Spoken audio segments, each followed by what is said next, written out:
club. Train that brain fit club. Train that brain fit club. Train that brain fit club. Train that brain fit club. Train that brain fit club. Train that brain fit club. Train that brain fit club. It's the club. I ain't got no fear. So with the BOSU ball, you have the soft side, which is the side that most people use because the opposite side is the hard side, and it's easy to get more balance and less intimidating. So we're going to go straight to the other side up because it is a BOSU ball, both sides up. So we're going to switch to the hard top side up, the side that actually says BOSU on it. So there's handles here.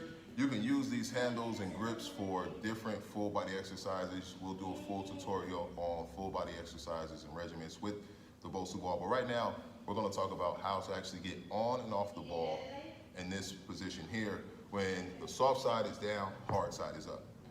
Self-explanatory. I'm pretty sure you can get on the ball with the hard side down, soft side up. You can just step on there, you get that part, right? Cool.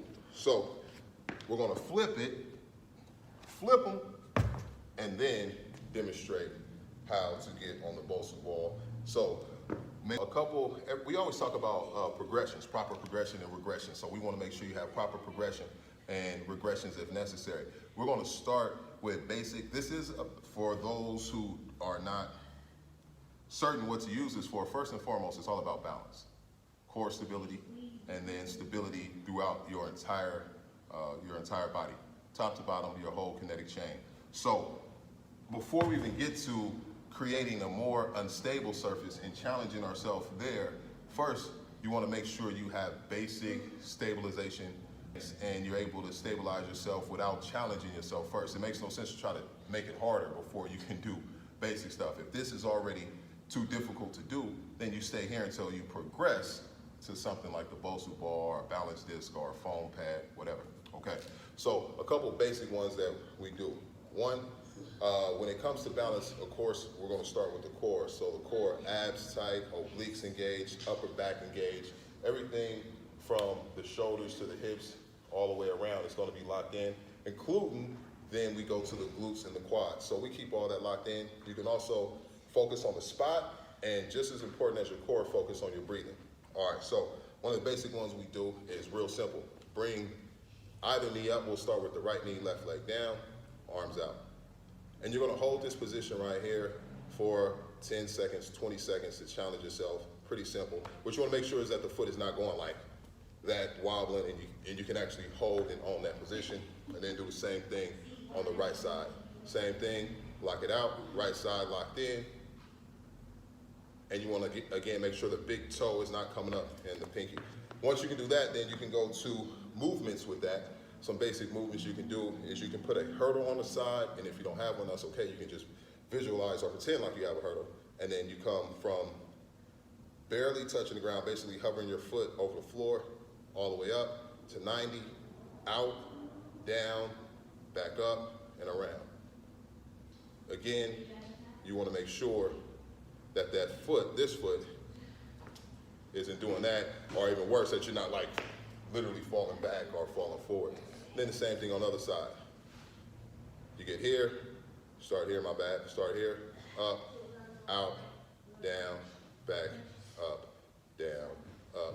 Basic movements, but if you have trouble, and to be honest with you, if we were really taking this all the way back, we would focus on the proprioception and making sure that you can feel the contact of the floor, and we would actually have you take your shoes off, right?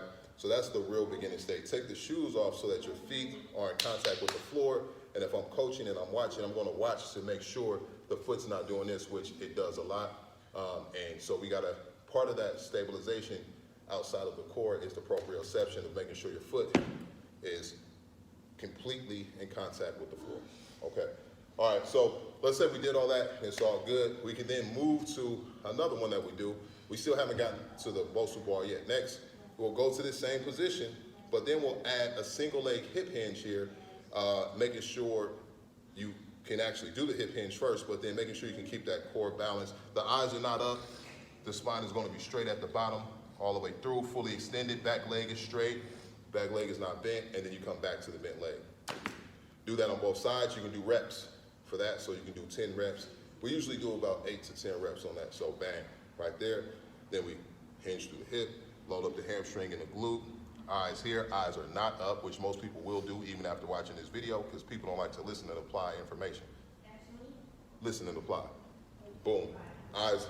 It's not that your eyes are down, it's that your spine is staying straight. When you lift your head at the bottom of a deadlift, or even at a squat, that's the equivalent of walking around like this, and nobody would do that. You wouldn't walk through the mall or school like this. That would be stupid. So don't be stupid when you're lifting weights. Okay, now, to our friend of the hour, BOSU ball. What we're gonna do before we get into any exercises is just learn how to get on and off the BOSU ball. Real simple, all right? You can start with the left side handle here, and you can see the handles, boom, right there, bang, bang, all right? And real simple, all you do is step on one side, then step on the other. And the same way you get on, you get off. The issue that people have is it's very unstable the first time you get on here, and before you even step on it, mentally, people psych themselves out. That's not just with this BOSU ball, that's with almost anything that is challenging or new for people. Mentally, they cannot allow themselves to do it physically because they check out mentally. They start second guessing themselves, their confidence goes down, and then exactly what they believe is going to happen happens. They believe, I can't stand on the ball, I'm gonna fall off, so they can't stand on the ball, they fall off. So first thing first, mentally, you gotta check those negative thoughts and actually believe in what you can do, and then do it. That's just how it goes. It's no secret to it, and if it is, that's the secret. Believe in what you're going to do and do it. If you don't believe, then what you believe is gonna happen, all right? So I step on the right side right here, real simple. Once I get on here, I'm gonna simply step on the left side, boom, stand up, and I'm on here. Now, it looks pretty simple when I just did that. However, you wanna make sure you are confident doing that. So on the left side, it's the same thing. Step on right here, step right on the handle. Whatever side you're more comfortable. If you're more comfortable stepping with your left side first, then your right foot, do that. And then when you're ready to get down, bang, bang, okay? So again, when we're ready to get on here, we pick a side, step, all right? Do not wear socks because this is a very slick surface, so your feet will slide off with socks on. It's best to have shoes on, step on there, and then you're right on there just like that, boom. Same way you got on, you get off. Now the benefit of using this side is that it will challenge you differently in your balance because you're now standing on this hard surface, so you can do more up here, but the stabilization is a lot more unstable because the soft side is in contact with the floor, which makes it a more unstable positioning. Start off real simple with something like squats. You will feel at the bottom of the squat, your legs start to shake a little bit. Lock in the abs, locking that upper back. Don't lean forward, sit down into the hips, and you can perform something like a basic squat on here, okay? Step off.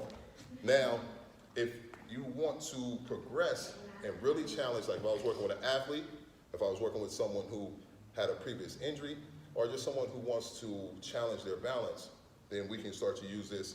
And sometimes I use it in competition in some of my classes because I give out free stuff. So now we're gonna step right in the middle of the ball. Right there, in that nipple right there, that belly button.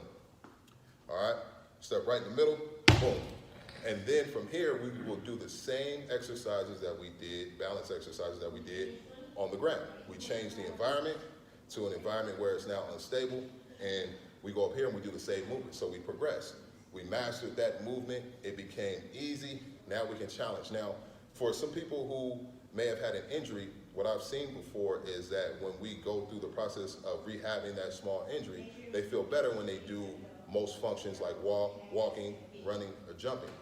But when we go to do balance exercises like this, not that they fall apart and they're feeling severe pain, but they can feel weaknesses. So there's a progression even to recovery, which is first you want to get rid of the pain, you want to make sure you increase range of motion that may have been lost, and then most importantly, strengthen that area so it doesn't get re-injured. All right, so we come up here we go into that single leg balance.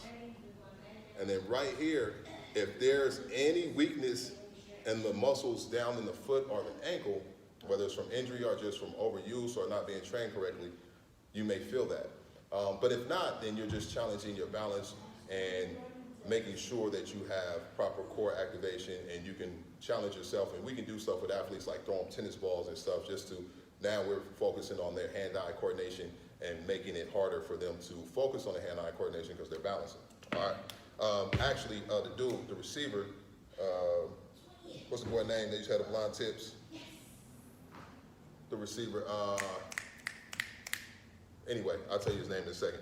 But he does a lot of this stuff on the thing. Plays for the Cleveland Browns right now. What's his name? Put it down there, comment.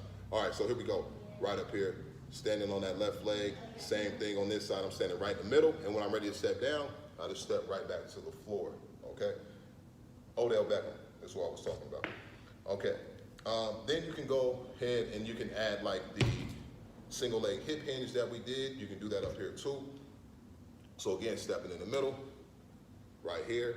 Then you can go into that single leg hip hinge, come all the way through, lock the leg out, the back leg isn't bent. Use the hips to come back up, back to that standing position, boom, and then again, step right back down to the floor. So, in doing that demonstration of the balance progression, I actually demonstrated another way to get on and off the ball, which is just stepping right into the middle if you're doing like single leg asymmetrical work right here. You just step right in the middle of the ball, and there you go. And then step back down to the floor. All right? So the main thing I want you to take away from this, besides all of those balancing exercises, is that you can step on and off this ball very easily when it's flipped on this side. And the best way to do that is to step 1 foot here, 1 foot there, just like that. You don't got to use your hands. You don't got to crawl onto it, roll onto it. I see people doing a lot of different stuff. And again, if you're having, if it's challenging for you to get up there, the main thing is that you're probably just afraid of falling. And because of that fear, it's actually messing with your mechanics, and it's not as difficult as it seems. Relax, breathe, and just use the technique of 1, 2. And it'll be as simple as that to get on and off the ball. And then you can start to progress and use both sides of the BOSU ball. And if you made an investment into the BOSU ball and you have one at home, you can get your money's worth. And if you come to the gym and it's something you want to learn, you can get the most out of that as well. And you'll also be hopefully working with a coach or a trainer. All right, so that's it for today. Hope you enjoyed the video. Make sure you hit us up on our website, trainingbrainfitclub.com. Also, like, subscribe, and turn on those notifications. Mindset is the most important set. Train the brain, and the body will follow. Let's get it.